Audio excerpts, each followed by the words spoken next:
Hi friends, எல்லாருக்கும் வணக்கம். So இந்த ப்ராடக்ட் உங்களுக்கு ஞாபகம் இருக்கும்னு நினைக்கிறேன். நம்ம வந்து பல்லாவரம் சந்தையிலேருந்து இது வாங்கினோம். ஸோ ரொம்ப நாளாக ரெஸ்டோர் பண்ணணும்னு நினச்சிட்டு இருந்தேன். பட் டைம் சரியாக கிடைக்கல. ஸோ இன்றைக்கி கொஞ்சம் டைம் கிடச்சிது. இன்றைக்கி வந்து செப்டம்பர் 20 சாட்டர்டே கொஞ்சம் டைம் கிடச்சிது. ஸோ அதனால் இதை ரெஸ்டோர் பண்ணலான்ட்டு முடிவு பண்ணேன். ஸோ இந்த டிம்பல்பு டெஸ்டரையும் வந்து கூட வச்சுக்கிட்டேன். நான் வச்சுட்டு நம்ம ஃபஸ்ட்டு ரெஸ்டோரேஷன் வந்து ஸ்டார்ட் பண்ணுவோம். ப்ராப்ளி ஒர்க் ஆகும்னு நினைப்போம். So back as usual open பண்ணேன். ஸோ ரொம்ப தூசியாக இருந்தது. நம்ம வந்து தூசியெல்லாம் கிளியர் பண்ணிட்டு தான் இதை வந்து விஷுவலாக வந்து செக் பண்ண முடியும், ஏதாவது ஃபால்ட் இருக்கா என்ன இதுன்ட்டு. ஸோ அதனால் வந்து க்ளீனிங் ப்ராசஸ் ஆரம்பித்தேன் நான். ஸோ எல்லாத்தையும் ஓரளவுக்கு ப்ரஷ் போட்டு க்ளீன் பண்ணிட்டேன் நான். க்ளீன் பண்ணி இந்த ஸ்டேட்டில் வந்திருக்கு. ஓகே. ஸோ இதுக்கப்புறம் வந்துட்டு நான் ஃபுல்லாக ஒன்று ஒன்று செக் பண்ண ஆரம்பித்தேன். ஸோ இவ்வளோ தான் வந்து தூசியெல்லாம் வந்தது. செக் பண்ணும்போது விஷுவலாக வந்து பெருசாக எதுவும் மாட்டலை. பார்க்குறதுக்கு வந்து எல்லாம் நார்மல் இதாக தான் இருந்தது. கெப்பாசிட்டர்லாம் பார்த்தேன் நான், எல்லாமே வந்து இதாக இருந்தது. பட் ஒரே ஒரு ஃபால்ட் என்ன பார்த்தேன்னா, இந்த பவர் கேபிள் வந்து இந்த ஒயர் மட்டும் தனியாக தொங்கிட்டு இருந்தது. எனக்கு டக்குன்னு பார்க்கும்போது ஐயோ இது எங்கேருந்து கட் ஆச்சு தெரியலையேன்னு பார்த்தேன். அப்புறமா தான் பார்த்தேன் அந்த ஃபியூஸில் ஒரு கனெக்ஷன் இல்லாமல் இருந்தது. ஸோ இந்த ஒயர் வந்து அந்த ஃபியூஸுக்கு போக வேண்டியது. ஸோ மெயின் ஒயரே கட் ஆகிருக்கு. ஸோ இதை அப்படியே வச்சு ஆன் பண்ணியிருந்தா கூட ஒன்றும் நடந்திருக்காது. மேபி பாடியில் டச் ஆகிருந்தா எர்த்து தான் அடிச்சிருக்கும். பட் நல்ல காலம் இதை வந்து பார்த்தாச்சு நம்ம. ஸோ இதை எடுத்து மெயினாக இதில் வச்சு சால்டர் பண்ணால் நம்மளுக்கு வந்து சப்ளை உள்ளே வர ஆரம்பிக்கும். ஸோ இதுக்கப்புறம் வந்து எனக்கு இந்த ஃபால்ட்லேயே சப்போஸ் அவங்க தூக்கி போட்டிருந்தாங்கன்னா மேபி நம்மளுக்கு லக். இதை வந்து நம்ம இதை மட்டும் சால்டர் பண்ணாவே வேலை முடிஞ்சிடும். பட் அப்படி இல்லை அப்படின்னா வேறு ஏதாவது ஃபால்ட் இருக்கான்றதை பார்க்கணும். ஸோ அதுக்கப்புறம் நான் கொஞ்சம் அப்படியே விஷுவலாக பார்த்தேன் நான், வேறு ஏதாவது ஃபால்ட் இருக்கா என்ன ஏதுன்ட்டு.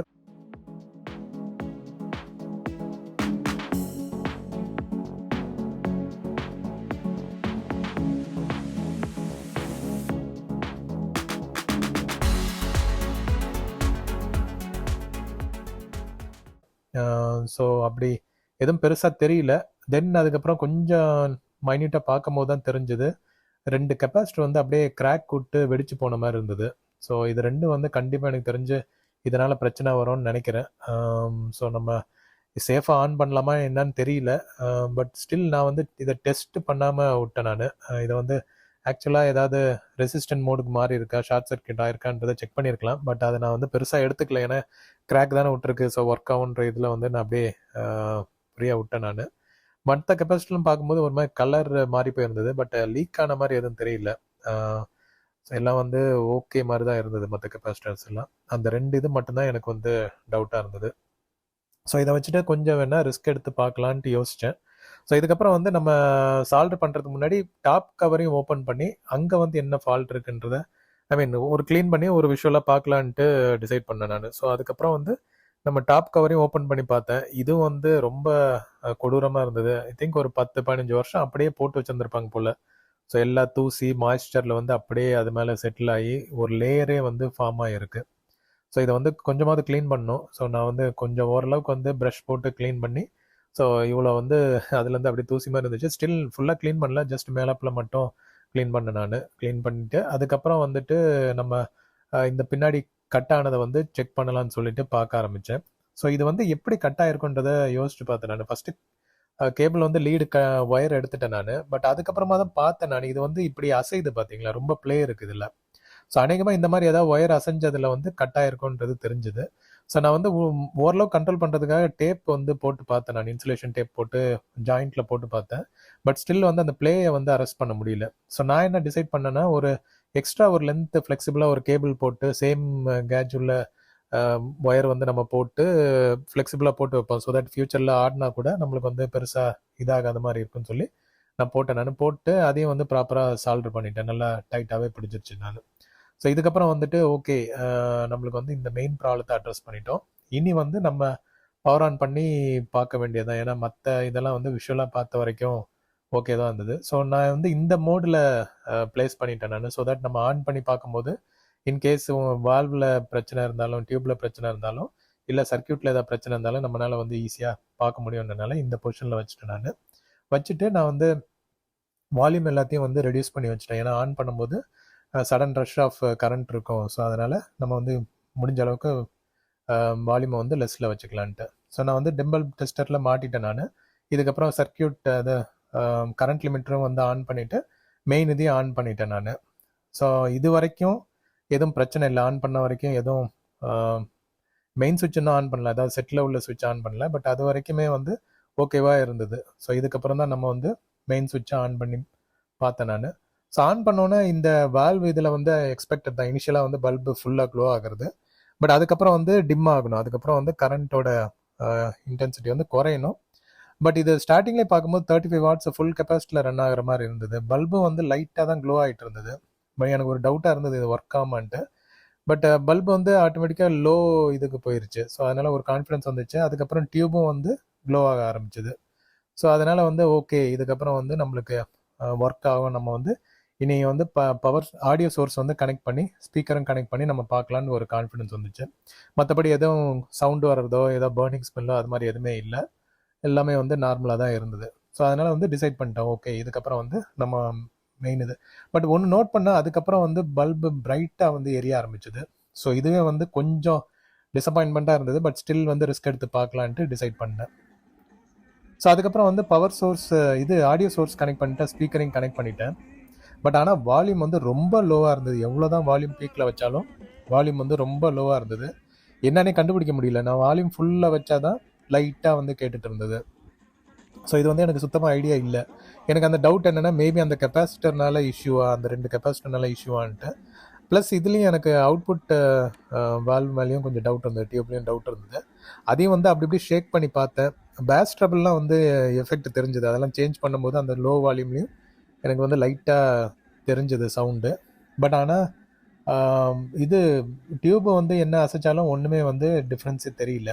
அண்ட் இன்னொன்று என்ன நோட் பண்ணேன்னா, அந்த ஃபர்ஸ்ட் 2 டியூப் வந்து கொஞ்சம் வார்மாக தான் இருந்தது. பட் அடுத்த 2 வந்து செம்ம ஹாட்டாக இருந்தது. ஏதோ வந்து அப்படியே அடுப்பில் கை வச்ச மாதிரி இருந்தது. இந்த ஃபர்ஸ்ட் 2 ஓகேவாக தான் இருந்தது. லைட்டாக கொஞ்சம் ஷேக் பண்ணி மட்டும் பார்த்தேன். பட் இதை வந்து தொடக்கூட முடியல, அவ்வளோ சூடாக இருந்தது. ஸோ எக்ஸ்பர்ட்ஸ் யாராவது இருந்தீங்கன்னா ஐடியா சொல்லுங்கள். இது வந்து இதுக்கு இந்த சிம்டம்க்கு வந்து என்ன ப்ராப்ளமாக இருக்கும்? அந்த 2 கெப்பாசிட்டர்னால தான் பிரச்சனையா, இல்லை வேறு ஏதாவது இருக்குமான்றதை நீங்கள் தான் சொல்லணும்.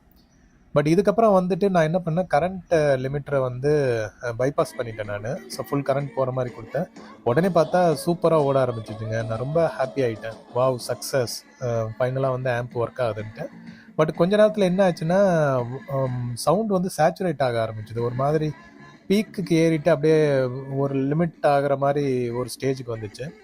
வால்வும் பார்த்தீங்கன்னா செம்மையாக க்ளோ ஆக ஆரம்பிச்சிது. ஒரு மாதிரி ரொம்ப கலரே வந்து ரெட்டிஷாக மாற ஆரம்பிச்சிது. ஸோ எனக்கு டவுட் ஆயிடுச்சு, இது வந்து வேறு ஏதோ ஃபால்ட் இருக்குது, கரண்ட்டு வந்து ஓவராக இது இழுக்குதுன்றது தெரிஞ்சுது. ஸோ அதனால் திரும்ப வந்து சர்க்கியூட் இதை வந்து லிமிட்டரை ஆன் பண்ணிட்டேன் நான். ஏன்னா நம்ம இருக்கிற வால்வு எதுக்கு நாஸ்தி பண்ணணுமேன்ட்டு. பட் இதுதான் இப்போதைக்கு கண்டிஷன். ஓகே, ஸோ நம்ம வந்து பல்பு பார்த்தீங்கன்னா ஃபுல் க்ளோ ஆகுது. நம்ம கரண்ட் லிமிட்டர் போட்டால் அவ்வளோ கரண்ட் வந்து எடுக்குது. ஆனால் வால்யூமும் எதுவும் அவுட்புட் வரல. அதே பைபாஸ் பண்ணால் உடனே செம்ம ரஷ் ஆகுது. நீங்கள் அந்த வால்வோட கலரையும் பாருங்கள். இப்போ நான் பைபாஸ் பண்ணுறேன், அப்படியே ரெட்டிஷாக பாடியெல்லாம் க்ளோ ஆகுறது உங்களுக்கு தெரியும். ஸோ இது வந்து எனக்கு பெரிய சிம்டம் மாதிரி தெரிஞ்சது, இது பெரிய ரிஸ்க் மாதிரின்ட்டு. ஸோ அதனால் அதுக்கப்புறம் நான் கண்டினியூ பண்ணல. ஜஸ்ட்டு இது மட்டும் செக் பண்ணி பார்த்துட்டு ஓகே, சவுண்ட் அவுட்புட்லாம் நல்லா தான் இருக்குது. நம்ம இந்த ரஷ் இதை மட்டும் மேபி கெப்பாசிட்டர், அது அந்த ஐடென்டிஃபை பண்ண கெப்பாசிட்டரில் தான் இஷ்யூவாக இருக்கும்ன்ட்டு ஒரு நம்பிக்கை. ஸோ அதுதான் இருந்ததுன்னா எக்ஸ்பர்ட்ஸ் யாராவது பார்த்துட்டு இருந்தீங்கன்னா கமெண்ட் பண்ணுங்கள். நான் அதை வந்து ஃபிக்ஸ் பண்ணிவிட்டு அதுக்கப்புறம் வந்து இதை நம்ம ஃபுல் ஸ்டேஜுக்கு கொண்டு வரலான்றது தான் ஐடியா. ஓகே, ஸோ இதுக்கப்புறம் வந்து பெருசாக எதுவும் இதில் நோண்டலை. ஜஸ்ட் அப்படியே வந்துட்டு செக் பண்ணிவிட்டு நான் அதுக்கப்புறம் க்ளோஸ் பண்ணி வைக்கிற மாதிரி தான் பிளானு.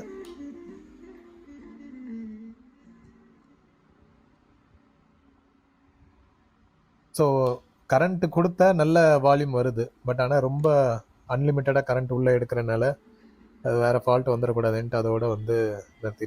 ஸோ அதுதான் இந்த 2 கெப்பாசிட்டரில் தான் எனக்கு டவுட்டாக இருக்குது. இது 2 வந்து வெடிச்சு போயிருக்கனால மேபி அது ஒரு ரெசிஸ்டராக மாறி இருக்குமா, இல்லை ஷார்ட் சர்க்கியூட் ஆகிருக்குமான்ட்டு அது வந்து நான் செக் பண்ணியிருந்துருக்கலாம். பட் செக் பண்ணாமல் அப்படியே எடுத்து க்ளோஸ் பண்ணி வச்சுட்டேன் நான். இன்னொரு நாள் வேணால் எடுத்து செக் பண்ணி பார்க்குறேன். பட் எக்ஸ்பர்ட்ஸ் யாராவது பார்த்துட்டு இருக்கீங்கன்னா கமெண்ட் பண்ணுங்கள். இது வந்து இந்த கெப்பாசிட்டர்னால தான் இஷ்யூவாக இருக்கும், இல்லைன்னா வேறு ஏதாவது ஃபால்ட் இருக்குன்னா கூட அதையும் இன்புட் கொடுங்க. நான் சர்க்கியூட் டயக்ராம் தேடி பார்த்தேன் ஆன்லைனில், இங்கேயும் வந்து கிடைக்கல இதோட ஸ்கிமேட்டிக்கு. ஸோ இதனால தான் ஃபால்ட் இருக்குமா, எனக்கு ஒரு கெஸ் என்னென்னா அது தாண்டி தான் நம்மளுக்கு வந்து வால்வுக்கான கனெக்ஷன் போகுது. ஸோ மேபி அதில் இருக்கும், அதனால ஃபால்ட்டு வந்திருக்குன்றது தான் என்னோட அண்டர்ஸ்டாண்டிங். பட் எக்ஸ்பர்ட்ஸ் யாராவது பார்த்துட்டு இருந்தீங்கன்னா பார்த்துட்டு சொல்லுங்கள் இதில் வந்து என்ன சைடு வந்து சேஞ்ச் பண்ண வேண்டியது இருக்குன்ட்டு. நான் வந்து எல்லாத்தையும் மாற்றணுன்றது எனக்கு ஐடியா இல்லை.